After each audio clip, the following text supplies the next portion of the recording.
Welcome to Chelsea Sport Update. Before we start the video, please subscribe, like and feel free to comment. Romelu Lukaku exclusive.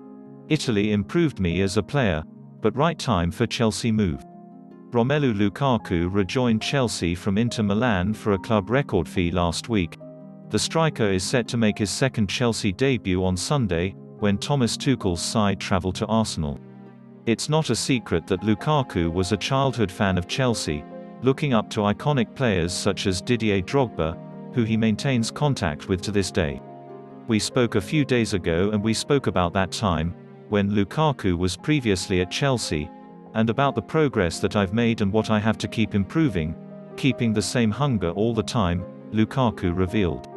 The thing about Didier is that he's a very detailed individual. Thierry Henry is also very detailed, and it's the details that make the difference. We talk about individual exercises that I like, what's the goal of each exercise, and we talk about those things, but also about trying to win, because that's the thing that matters. He's a winner in every sense of the word, and that's the thing I want to achieve for this football club. But of course, it was not the dream move to Chelsea he would have hoped for at 18 years old. Lukaku moved around the Premier League and then to Inter Milan, where he credits Antonio Conte for a complete change in his approach to football. The pressure of scoring goals, the price tags and false starts bore a weight on the Belgians' shoulders, but they seemed to melt away out of the pressure cooker of English football. When asked by Shreves if his first departure from Chelsea in July 2014 hurt him as a fan of the club, Lukaku replied, "Yeah, it did. I wrote a piece about last summer for the first time about what football can do sometimes on the mental side. That's something that I had on the back of my shoulders for many years. It was a source of motivation at the time, but also asking myself questions like, what went wrong? I was living with that for many years, and that's why sometimes I could come over as a bit aggressive in interviews, or very defensive. At one point, I just decided it was better to go somewhere else and just see everything from a different point of view. When I went to Italy, it was the best thing I could have done at the time. There were questions. I knew I had the ability, but why not? It was always just not. When I think about my performances with Everton, missed penalties, or United games or whatever. Or when I was here, at Chelsea, and I'd get an opportunity and it wouldn't go well, it was always just not.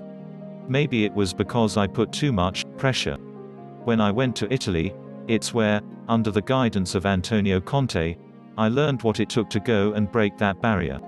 When we did win the Serie A title last year, you could see the emotions in my face. For me, it was 10 years of hard work, with a lot of ups and downs, but in the end, it was good.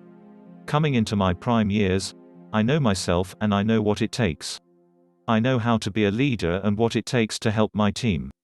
Technically, I have improved because before, back to goal was not really my thing. I didn't like it, I didn't enjoy it. I'm more of a guy that likes to run in behind, find tight spaces and take players on. But as soon as I started getting better with my back to goal play, it was better for me because I could score more goals, but I could also create more for my teammates, so my assists went up and I became a more complete player. Tactically, I see the game totally different. I'm really interested in the movements some players make. So for the last week, I've been watching the last 7 or 8 games of the team and try to know what the movements and what the coach is trying to expect from us in every game, so when I come in, I can just move. But it's not just in Italy where Lukaku has nurtured and developed the improvements in his game. Belgium manager Roberto Martinez, who signed the striker for Everton in 2014 after a successful loan spell, has also shown his faith in Lukaku on the international stage.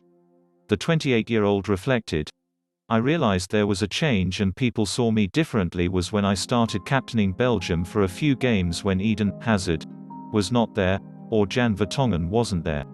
That's when I thought, Roberto Martinez was there with me since I was 20 years old. And he's seen the steps I've been making as a player on the mental side, of course on the football side, he was there to see it. When he gave me the captaincy for a few games when Eden and Jan weren't there, that's when I knew I'd made the next step in my career where I'm seen as a leader and also make a difference for my team at the same time. At the end of the day, I'll let my football do the talking, but I think I can add something different to this team because this team is very strong. But hopefully I can add and help the guys out. But now, all attentions have turned back to his footballing love, Chelsea. He signed for £97.5 million, a club record fee, and has been touted as the man to help Thomas Tuchel's side compete for the Premier League trophy, as well as defending their Champions League title. The move has all the feeling of a serendipitous, stars-aligning moment for Lukaku to make his triumphant return to Stamford Bridge and fire them to countless glories. But why does Lukaku feel like it is his time at Chelsea? I think the move could have happened a few years ago when I was 23 or 24, but looking back, you have to be honest with yourself, and I don't know if it would have had the same impact like I have now, he said. Now is the right time. I'm much more mature, much more aware of the stuff happening on the football pitch. I'm a father outside of it as well now, so I have a lot more responsibility. Leadership skills, I achieved that. Now I just have to let my work on the pitch do the talking. I'm ready. If you look at my last 3 transfers, it's basically the same story all the time. Now here, it is the same thing, so why should I put unnecessary pressure? I know the drill, I've been in the game for 12 years, I know the expectations. So it doesn't make sense to me to start overthinking stuff. Football just stays football. I'm a very self-motivated guy. I'm a guy that's very intelligent in the how to prepare my game and find a way to help my team. The only thing for me is to drive to win even more, because after winning last year, why should it stop now? So I want to keep doing that. It's all about preparation, and now I'm just trying to prepare myself in the best way possible. Physically, I'm fit, and those 2 years in Italy helped me to get better physically, getting stronger. I can't wait. I'm very excited because the Premier League has improved, all the team got better, the players got better, so it's going to be a very competitive year this year. And if Lukaku could follow the likes of Drogba, John Terry and Frank Lampard into Chelsea legend, it would mean the world to me. I said I wanted to do this as a child, and now I'm here. I'm going to the training ground every day with the same determination to help my team win games. That's the only thing that matters. Yes, you want to score the goals and things like that, but at the end of the day, winning matters. That was the mindset I had to have to win, because before it was all about scoring goals, but when you don't win, the respect is not the same. That's where I thought, if I start winning now, I will really be fulfilled. Lukaku will have his first chance to test his new winning mindset when Chelsea travel to Arsenal in the Premier League, live on Sky Sports, this Sunday. However, this time, the striker will likely take the pressure all in his stride.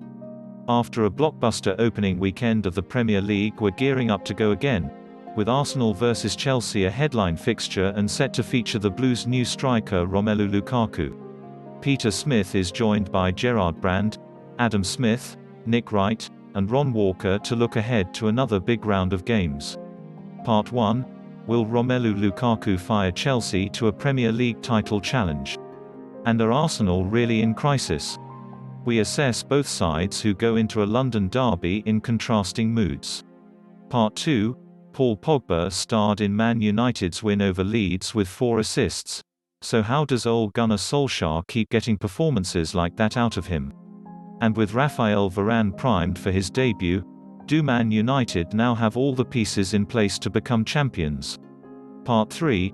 Watford returned to the Premier League in style with a 3-2 win over Aston Villa on the opening weekend. We tell the story behind some of their new signings and examine their prospects this term. Plus we hear how a drive down the M6 was transformative for Brighton defender Shane Duffy. That's for now from Stamford Bridge. Please subscribe, like, share, and comment.